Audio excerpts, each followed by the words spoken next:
तो hello friends, आज की वीडियो में हम कवर करेंगे मैट्रिक्स मल्टीप्लिकेशन। तो सबसे पहले हम वेक्टर को रोटेट करते हैं और फिर शेयर करते हैं। तो इसके फाइनल ट्रांसफॉर्मेशन निकालने का बेहतरीन और लंबा तरीका ये होगा, पहले हम उस वेक्टर को लेफ्ट साइड रोटेशन से मल्टीप्लाई करें, तो जो से भी वैल्यू हमें मिले उसे लेफ्ट साइड शेयर के साथ मल्टीप्लाई करें। न्यूमेरिकली देखा जाए यही मतलब होता है रोटेशन और शेयर को अप्लाई करने का।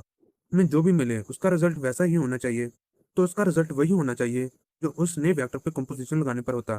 तो चाहे हम कोई भी वेक्टर चूज करें, नया मैट्रिक्स हमें ओवरऑल वही इफेक्ट देता है जो सा वेक्टर हमें पहले शेयर और रोटेशन अप्लाई करने से मिलता है। मैट्रिक्स को पहले तो वेक्टर मैट्रिक्स से प्रोडक्ट कहना कोई बुरी बात नहीं होगी। थोड़ी देर में हम इस मैट्रिक्स को ज्यादा जनरल तौर पर निकालना सीखेंगे।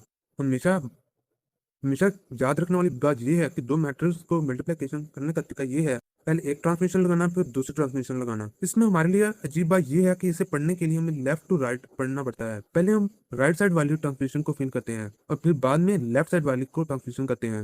ये फंक्शनल रोटेशन काफी ज्यादा है, इनको वेरिएबल के लेफ्ट साइड पे लिखा जाता है। जब भी हम दो मैट्रिक्स को कंपोज करते हैं तो हम लेफ्ट से राइट की तरफ बढ़ते हैं।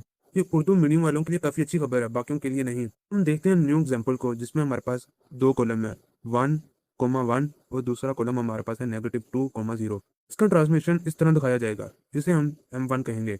अब हम इस मैट्रिक्स को लें 0,1 2,0। इसका ट्रांसमिशन कुछ इस तरह दिखाई देगा, इसे हम M2 का नाम देंगे। M1 के बाद हमारे पास M2 ही है। मैट्रिक्स को निकालते हैं विदाउट एनिमेशन के। सबसे पहले हम देखेंगे आई हैट और उसके बाद जे हैट के वेक्टर नंबर्स को। ये देखने के लिए 1,1 को दूसरे मॉडल के साथ अप्लाई करने के साथ क्या होता है, इन दोनों को हम मल्टीप्लाई कर देंगे। प्रीवियस वीडियो के मुताबिक हमारे पास वैल्यू आएगी 2,1। ये मैट्रिक्स कंपोजिशन का पहला कॉलम होगा। जे हैट को फॉलो करने के लिए हमारे पास वैल्यू है -2 और 0। इसे हम मल्टीप्लाई करेंगे M2 के मॉडल के साथ, तो हमें आंसर मिलता है 0,-2, जो हमारे कंपोजिशन मैट्रिक्स का दूसरा कॉलम बन जाता है। तो मैं इसे दोबारा समझाता हूँ। अब नंबर्स की जगह मैं वेरिएबल्स को रखूंगा, ये दिखाने के लिए कि ये सब मैट्रिक्स के लिए असंभव यानी कि पॉसिबल है। थोड़ा सिंबॉलिक और जनरल होगा, उनके लिए काफी डिफिकल्ट हो सकता है जिन्होंने मैट्रिक्स को only on rely on memorisation याद किया होगा। हमें ये जानना है कि आई हैट कहाँ पे जाता है। रोटेशन वाले कॉलम के पहले कॉलम को देखें, उसे दूसरे वाले कॉलम से मल्टीप्लाई कर दें, तो हमारे पास वैल्यू आती है AE plus BG, CE plus DG। इसी तरह जेड वाली वैल्यू F और H को दूसरे मैट्रिक्स से मल्टीप्लाई कर देंगे, तब हमारे पास आंसर आएगा AF plus BH, CF plus DH। और यहाँ पे ध्यान में रखने वाली बात यह है कि यहाँ पे हमने काफी ज्यादा सिंपल का यूज किया है। इसे आमतौर पर याद करवा दिया जाता है एल्गोरिथम की तरह, ताकि हम इसे बार बार रट्टा मार सकें। याद करने से पहले हमें ये हैबिट अपनानी चाहिए, हमें ये देखना चाहिए मैट्रिक्स मल्टीप्लिकेशन में क्या रिप्रेजेंट करता है। एक ट्रांसलेशन के बाद दूसरे ट्रांसलेशन को अप्लाई करना। यकीन रखें ये कंसेप्ट लिनियर अलजेब्रा में आपके लिए काफी मुफीदमंद होगा, और इसी तरह हमें प्रॉपर्टीज को समझना भी काफी आसान हो जाएगा। फॉर एग्जाम्पल हमारे पास यहाँ पे एक सवाल है। सवाल ये है कि M1 और M2 को जब हम मल्टीप्लाई करते हैं उनका ऑर्डर मैटर करता है। हम इजी वे में जाने पहचाने मेथड को यानी देखते हैं। तो एक शेयर लें जो आई हैड को दबा के राइट साइड पे मूव कर देता है, तो फिर बाद में एक रोटेशन लें। पहले शेयर अप्लाई करें फिर बाद में रोटेशन अप्लाई करें, तो हमारे पास वैल्यू आती है 0,1 और -1 और 1। दोनों एक दूसरे के आसपास ही पॉइंट करते हैं। आप इस तरह करें कि रोटेशन अप्लाई करें पहले और तो बाद में शेयर को अप्लाई करें, तो हमारे पास आता है पहला वेक्टर 1,1 और दूसरा -1 और 0, और दोनों ही एक दूसरे से काफी दूर पॉइंट करते हैं। तो इसका फैक्ट पिछले वाले मैट्रिक्स से काफी डिफरेंट है। तो इसका मतलब यही है कि ऑर्डर हमेशा मैटर करता है। ध्यान में रखने वाली बात यह है कि ट्रांसलेशन की तरह सोचने के लिए ऐसी चीजें अपने दिमाग में ही इमेजिनेशन कर सकते हैं। हमें किसी भी मैट्रिक्स मल्टीप्लिकेशन की जरूरत ही नहीं पड़ेगी।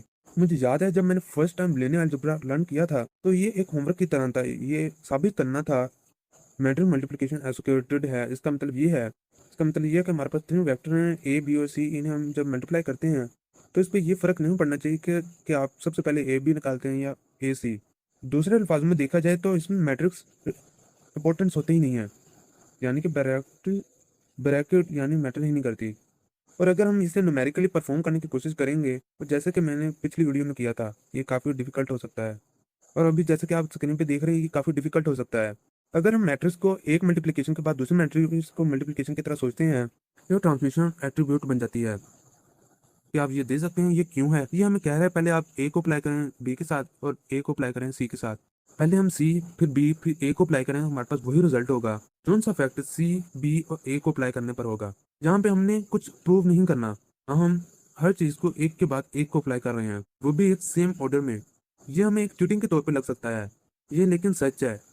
ये ऑनेस्टली एंड गुडनेस प्रूव है मैट्रिक्स मल्टीप्लिकेशन इज एसोसिएटेड। और सिर्फ प्रूव ही नहीं, ये एक अच्छा एक्सप्लेनेशन का तरीका भी है कि ये प्रॉपर्टी क्यों सच है। I rely to encourage you to play around more with this ideas. हम दो डिफरेंट ट्रांसलेशन को इमेजिन करें और thinking about what happened when एक के बाद एक अप्लाई करने के बाद हमें क्या हासिल होता है। बाद में इनका मैट्रिक्स मल्टीप्लिकेशन न्यूमेरिकली निकालें। अपने ऊपर ये भरोसा रखें कि ये कंसेप्ट हमें ब्रेन के अंदर अच्छी तरह बैठ जाएगा। तो अब आपसे मैं मिलता हूँ अगली वीडियो में, तब तक के लिए बाय।